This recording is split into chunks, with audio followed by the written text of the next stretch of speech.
আমার আজকের recipe tilapia মাছের ঝাল।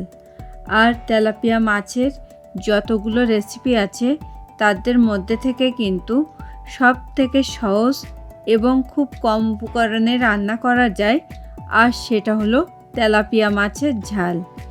এই তেলাপিয়া মাছের ঝালটা কিন্তু গরম সাদা ভাতের সঙ্গে খেতে সত্যিই দারুণ লাগে। দেখবেন যে দেশের তেলাপিয়া মাছের একটা নিজস্ব স্মেল আছে, যার কারণে অনেকেই কিন্তু তেলাপিয়া মাছটা লাইক করেন না। তবে আজকে আমি অবশ্যই এটা আমেরিকান তেলাপিয়া মাছ দিয়ে রান্না করব।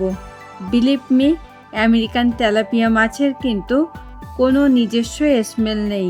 তারপরেও আজকে আমি এই তেলাপিয়া মাছের ঝালটা যে পদ্ধতিতে রান্না করব, তাতে করে কিন্তু দেশের তেলাপিয়া মাছের যে একটা নিজস্ব স্মেল থাকে সেটা কিন্তু একদমই থাকবে না।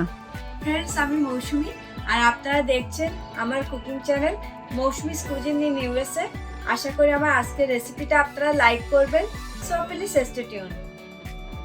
তেলাপিয়া মাছের ঝাল রান্নার জন্যে আমি এখানে নিয়েছি এই রকম সাইজের 4 পিস তেলাপিয়া মাছ। এখন আমি এখানে অ্যাড করছি কিছুটা সর্ষের তেল। এরপরে আমি এখানে অ্যাড করছি পরিমাণ মতো নুন ও হলুদ। এখন আমি নুন হলুদটাকে মাছের গায়ে খুব ভালো করে মাখিয়ে নিচ্ছি। আর এ পর্যায়ে একটু সর্ষের তেল অ্যাড করলে কিন্তু তেলাপিয়া মাছের যে একটা নিজস্ব স্মেল থাকে সেটা চলে যেতে হেল্প করে, এবং মাছের গায়ে নুন হলুদটাকেও কিন্তু হোল্ড করে রাখতে হেল্প করে।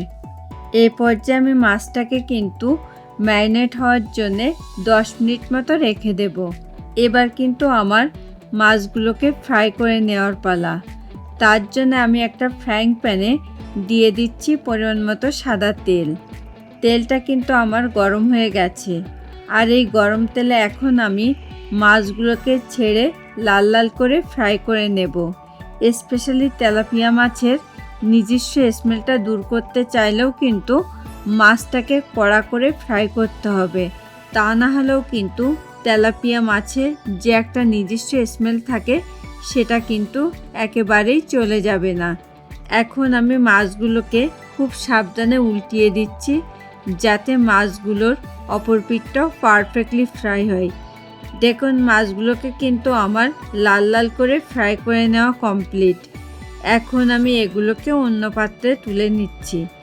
এবার আমি একটা প্যানে দিয়ে দিচ্ছি পরিমাণ মতো সর্ষের তেল। স্পেশালি যে কোনো মাছের ঝাল সর্ষের তেল দিয়ে রান্না করলে কিন্তু টেস্টটা খুব ভালো আসে, এবং যদি কোনো মাছের নিজস্ব স্মেল থাকে সেটাও কিন্তু চলে যেতে হেল্প করে। তেলটা কিন্তু গরম হয়ে গেছে, আর এই গরম তেলে এখন আমি একটু লম্বা করে কাটা একটা মিডিয়াম সাইজের আলু, সামান্য পরিমাণ নুন ও হলুদ দিয়ে আলুগুলোকে একটু শ্যালো ফ্রাই করে নেব। এখন আমি এগুলোকে নাড়তে থাকবো যতক্ষণ না আলুগুলো পারফেক্টলি ফ্রাই হচ্ছে। এ পর্যায়ে আলুগুলো কিন্তু আমার পারফেক্টলি ফ্রাই হয়ে গেছে। এখন আমি এগুলোকে অন্য পাত্রে তুলে নিচ্ছি। আর এই রেসিপির জন্য কিন্তু আলুটা অপশনাল, তাই আপনারা চাইলে কিন্তু আলুটাকে স্কিপ করতে পারেন। সেম তেলের ভেতরে এখন আমি ফোড়ন হিসেবে দিয়ে দিচ্ছি 2 কাঁচা লঙ্কা চেরা ও হাফ টিস্পুন কালো জিরে। এখন আমি এটাকে নাড়তে থাকবো যতক্ষণ না ফোড়নটা থেকে খুব সুন্দর একটা স্মেল বেরোচ্ছে। ফোড়নটা থেকে কিন্তু অলরেডি খুব সুন্দর একটা স্মেল চলে এসেছে।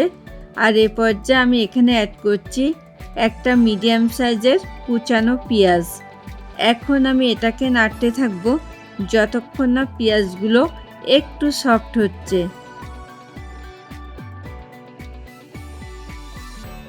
পেঁয়াজগুলো কিন্তু সফট হয়ে গেছে। আর এই পর্যায়ে আমি এখানে সুন্দর একটা কালারের জন্য অ্যাড করছি 1 টিস্পুন কাশ্মীরি লঙ্কার গুঁড়ো ও স্লাইস করে কাটা একটা টমেটো। আবারও আমি এটাকে নাড়তে থাকবো যতক্ষণ না টমেটোগুলোও একটু সফট হচ্ছে। টমেটোগুলো কিন্তু প্রায় সফট হয়ে এসেছে।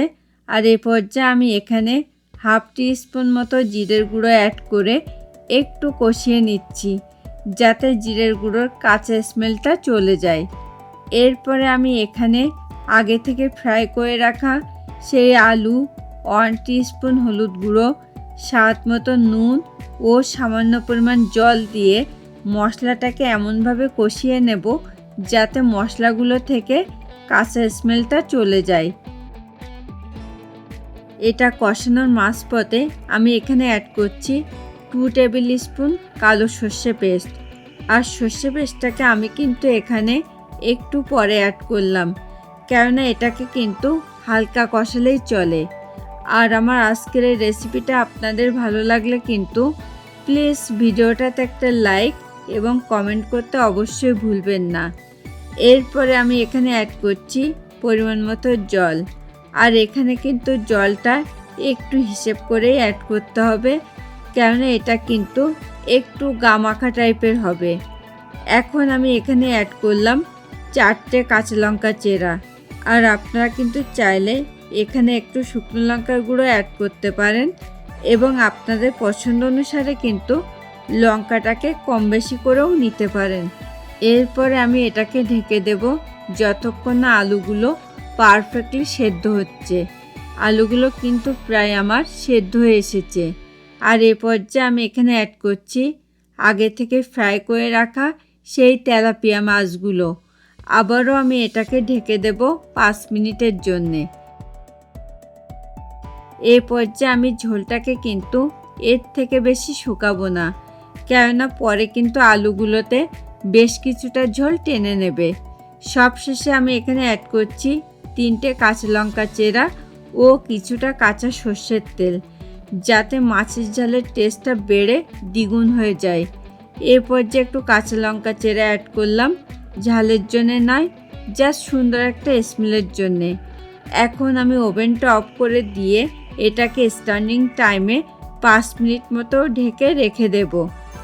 দেখুন তেলাপিয়া মাছের ঝালটা দেখতে কতটা লোভনীয় হয়েছে। আর তাছাড়া এটা কিন্তু এখন আমার পরিবেশনের জন্যে একদম রেডি টু গো। এখন আমি এটাকে পরিবেশনের জন্যে সার্ভিং বলে তুলে নেব। ফ্রেন্ডস, আপনারা যারা প্রথম আমার চ্যানেলটাতে ভিজিট করছেন, প্লিজ আমার চ্যানেলটাকে সাবস্ক্রাইব করুন।